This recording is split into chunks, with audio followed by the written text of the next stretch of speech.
You know that feeling, right? When someone else's uh, mood or their actions just totally throws off your whole day. Oh, yeah. Maybe it's a comment that gets under your Yeah. skin or, a really frustrating interaction. Or even just seeing someone else being angry. It's like you get sucked into their emotional storm, kind of. Exactly. So if that sounds familiar to you listening, well, you're definitely in the right place. Yeah. We're about to really dig into how to handle anger, both our own anger and the anger that comes at us. And we're going to do some pretty insightful teachings as our guide. That's right.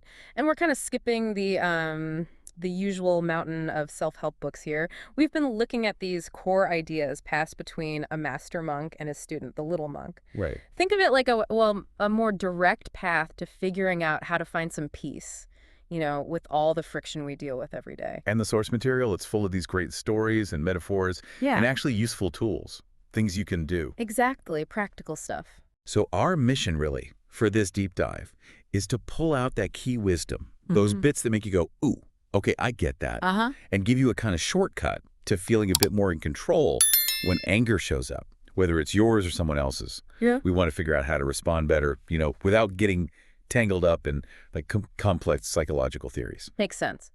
So let's start where the master monk started with his student, which is basically looking at what happens when anger actually takes hold. Okay, so picture this. You've got the monastery, usually really peaceful and quiet, Mm-hmm. and then the little monk just rushes in.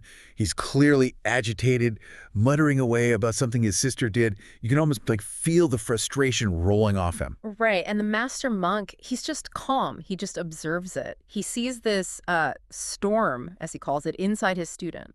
And what's interesting is how the master starts. He doesn't immediately jump in with, calm down or try to fix it. No, not at all. He guides the little monk towards thinking about it himself, self-reflection. And his first point is actually quite deep. He suggests that sometimes the things that really bug us about other people, they can be like a mirror, A mirror. How so? reflecting parts of ourselves, our own subconscious maybe, that we haven't really looked at. Huh. Okay, let's pause on that. So the master might ask the little monk, well, are you ever rigid? Do you get frustrated quickly? That kind of thing. Exactly. It's that idea that what we judge really harshly in someone else might be hiding in our own blind spot. Wow. That's Mm. that's a challenging thought, isn't it? That the people who push our buttons might actually be showing us something about ourselves. It is. And it leads to a good question for you listening, too. Can you see any trace of the frustrating qualities you dislike in others within yourself, even a little bit? And the master says this should be gentle, right? Not like beating yourself up. Absolutely. Gentle curiosity, just trying to understand the whole picture of human behavior. Then the master uses this really vivid analogy to help the little monk figure out how to deal with really intense people. The fiery individuals. Yeah. He compares them to like dragons, lions, and tigers, Yeah. not the usual, gentle creatures you might interact with.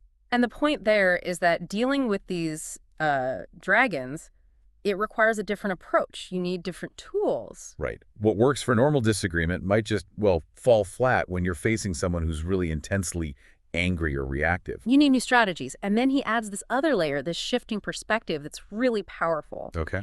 He suggests thinking of challenging people as examiners, Examiners, like they're testing us.